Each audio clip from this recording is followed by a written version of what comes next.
A minha pátria é a língua portuguesa, disse certa vez o poeta português Fernando Pessoa.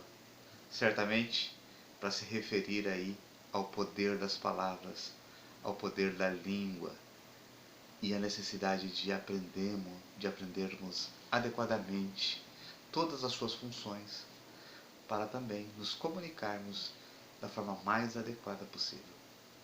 É dessa forma que eu abro com vocês o capítulo 2 da apostila 2 de língua portuguesa, que é a estrutura e o processo de formação das palavras na língua portuguesa. Vamos lá então. Nossos principais objetivos de aprendizagem nesse capítulo será identificar as partes constitutivas das palavras do idioma, relacionar morfemas que compõem a estrutura das palavras, distinguir os elementos de formação das palavras e os principais conceitos que vocês manterão contato nesse momento serão com nomenclaturas como estas: radical, elementos mórficos e formação das palavras. O primeiro conceito com o qual manteremos contato são os morfemas. O que é um morfemas? Morfemas são unidades mínimas significativas que entram na constituição das palavras. Aqui cabe lembrar os dois tipos de morfemas. O primeiro deles são os morfemas lexicais, que são chamados também de lexemas, porque vem de lexo, léxico, e léxico significa vocabulário. Ou também são conhecidos como semantemas, que vem de semântica, e semântica significa significação. Os morfemas lexicais indicam então a significação da palavra, estão ligados muito mais à sua origem. E o outro tipo de morfema que nós vamos aprender é o morfema gramatical, que só tem significação dentro de uma língua, no caso a língua portuguesa, no caso a língua inglesa. Cada uma delas tem aí os seus morfemas gramaticais, que é uma estrutura que está ligada à estrutura gramatical da língua que está sendo analisada, né? Por exemplo, na língua portuguesa temos o sufixo adverbial mente, facilmente. Em inglês, usa-se o sufixo li, usually, né? O principal elemento mórfico de uma palavra é chamado de radical. É ele que é inalterável, que permanece na palavra, mesmo quando ela é derivada muitas vezes. Para entendê-lo, leve em consideração esses exemplos aqui. A palavra planta, plantar, plantação, plantador, plantio, desplante e implante, por exemplo. Em todas, há um elemento fundamental e invariável que contém a significação essencial, que é o elemento plant. Esse elemento ele é chamado então de radical, e as palavras que têm esse elemento comum constituem uma família que nós chamamos de família etimológica. Os radicais são inalteráveis. O que faz ele mudar a sua significação não é o radical em si, mas sim os elementos que são acrescidos a eles e que formam novas palavras, o que nós vamos chamar, nesse momento, de afixos. Os afixos, então, são elementos que se acrescentam antes ou depois do radical para modificar-lhe a significação ou, com ele, criar novas palavras. Os afixos que se colocam antes do radical são chamados de prefixos. E os afixos que se acrescentam depois do radical são chamados de sufixos. Aqui nós temos exemplos de prefixos e de sufixos. Veja só, a palavra desfazer, o radical é fazer, porque ele é inalterável. Fazer, então, está no sentido positivo, né? De feitio. Quando coloco algo à frente dele, vai mudar o seu sentido. Eu estou colocando um prefixo ali, o des, que é mudar aí, né? Negativar aquilo que é positivo. Então o des é um prefixo. A mesma coisa acontece com moral. A palavra moral é o radical, a palavra inteira, né? Moralidade, moralismo. Pode ver que até o L permanece inalterável, é o radical. Então é uma palavra nesse sentido aí até positiva, né? Quando eu coloco o i na frente, eu mudo a significação dela. Então eu tenho aí um prefixo esse i. Creme, né? De cremoso, né? O radical aí é creme, porque nós temos cremíssimo, por exemplo, né? Em que já alteraria ali o e de creme, né? E o oso atrás altera a palavra de creme, né? Cremoso, né? Já tem a ver com o efeito do creme. Então o oso aí nós chamamos de sufixo.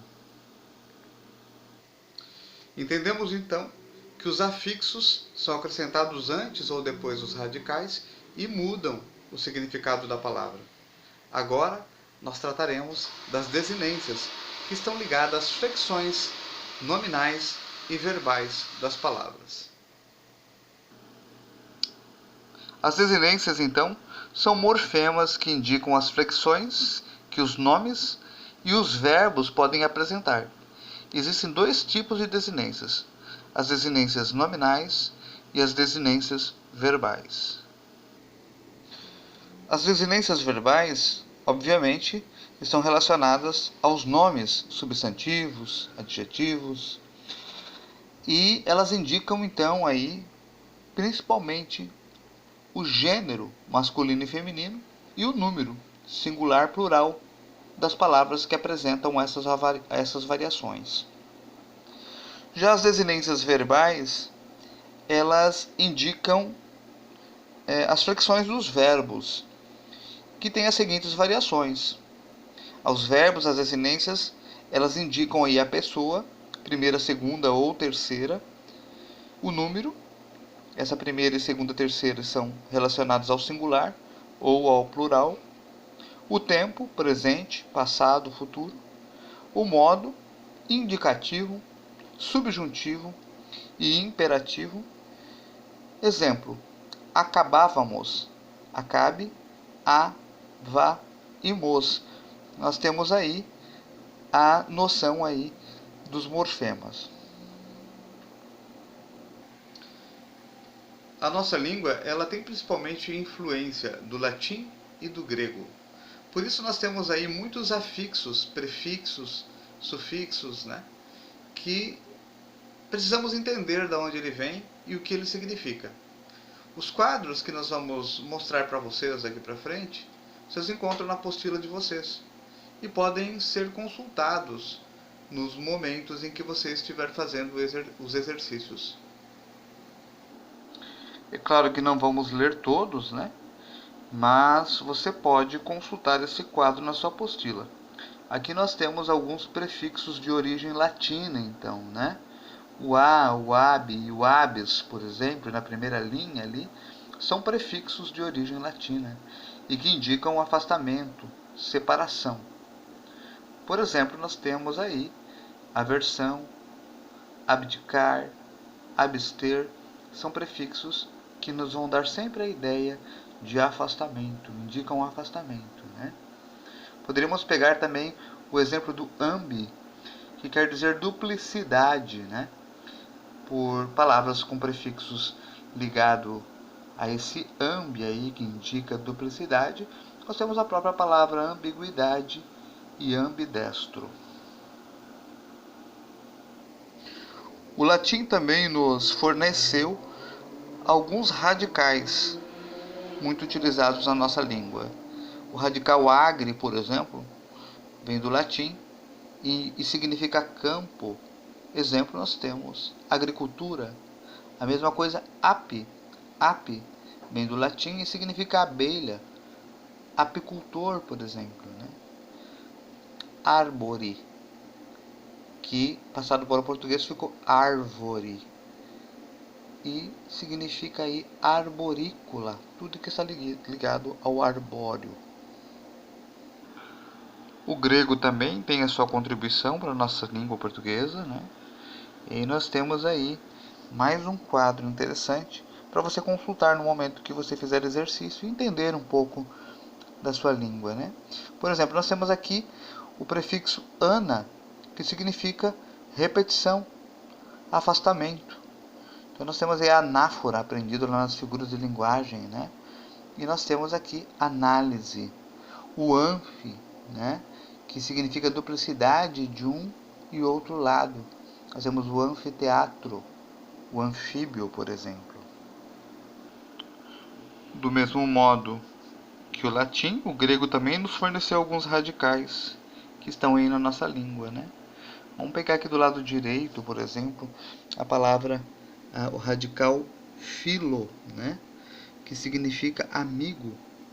Daí nós temos aí exemplos de palavras com esse radical, né? Filologia, filomático. O fono também, né? Que significa voz, som, fonógrafo, fonologia e assim por diante. Com relação aos sufixos, nós não temos aí condições de precisar se são gregos ou se são latinos. Mas aqui nós dividimos os sufixos em nominais, nesse momento, e verbais também, né? Então, por exemplo, nós temos aqui o sufixo or, né? O or, ele vai significar ou um agente, como em agressor, condutor, defensor, ou um instrumento ou objeto, como espanador, regador, elevador. Ou o or vai indicar ofício ou profissão, ator, cantor, compositor, pintor. Qualidade ou estado também, né? Fulgor, negror, amargor. Nós temos também nominal aqui o sufixo oso, cheio de, repleto, cheiroso, formosa, né? Formoso, gostoso, venenoso, né? Temos também o sufixo tório, que vai indicar aumento, como território. Ou lugar de ação, como dormitório, escritório, lavatório, oratório, porção, auditório, foguetório, ou algo que produz, difamatório, satisfatório. Temos o sufixo uso, que indica aumento, dentuço, dentuça. O udo, que indica abundância, barrigudo, narigudo, peludo. E o ugem, que indica quantidade ou abundância, ferrugem, penugem e rabugem. E aqui nós trazemos também alguns sufixos verbais. O assar, por exemplo, com C cedilha, né? Indica frequência, ação continuada. Esmurraçar, espicaçar, esvoaçar. O ear ou ejar significa frequência, ação continuada, balancear, cabecear, folhear, gotejar. O esser, tanto com C quanto com SC, indica transformação, mudança de estado, amadurecer, anoitecer, envelhecer, rejuvenescer.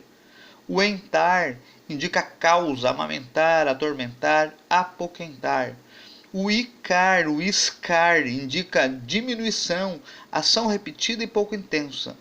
Adocicar, bebericar, claudicar, modiscar, chuviscar, lambiscar. O ilhar ou inhar, que indica diminuição, ação repetida e pouco intensa. Dedilhar, fevilhar, engatinhar, espezinhar. E por último, o itar, que indica diminuição, ação repetida e pouco intensa.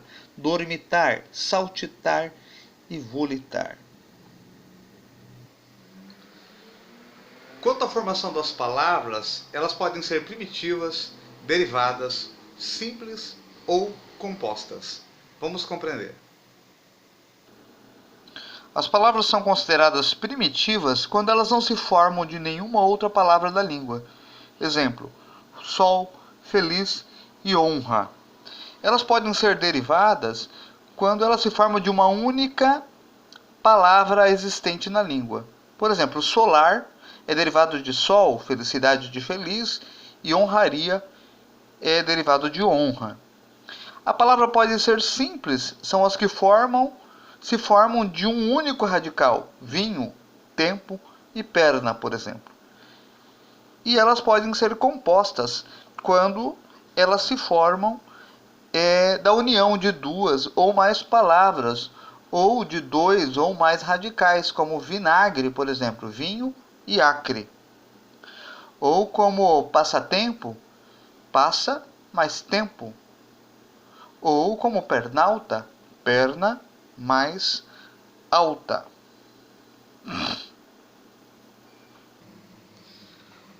As palavras derivadas, elas têm subclassificações. Vamos compreender cada uma delas. Então, pelo processo de derivação, forma-se uma palavra nova de uma única outra, a primitiva, já existente na língua. E isso pode ocorrer de 5 maneiras. A derivação prefixal ou a prefixação consiste em se acrescentar um prefixo à palavra primitiva. Palavra primitiva leal, processo de formação por prefixação, desleal. Palavra primitiva por, processo de prefixação, dispor. Feliz, processo de prefixação, colocou-se o in à frente, infeliz. Fazer, processo de prefixação, colocou-se ali também o prefixo des, desfazer.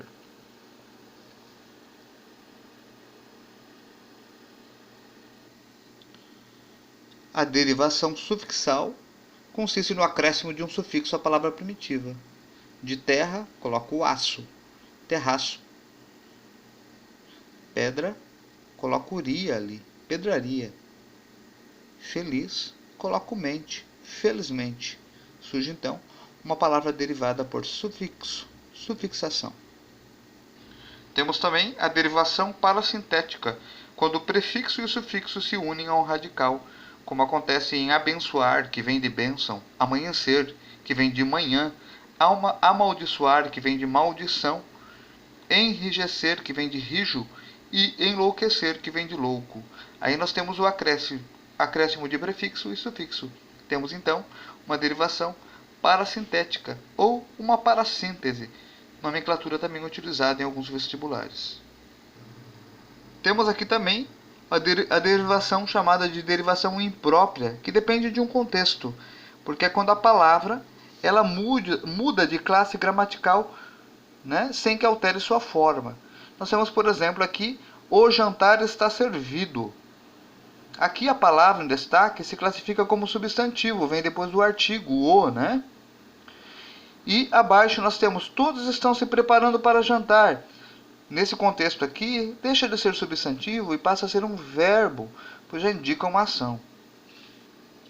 E ainda falando de derivação, temos o último processo aí. Falamos então agora de derivação regressiva, quando a palavra nova é criada pela redução da palavra primitiva.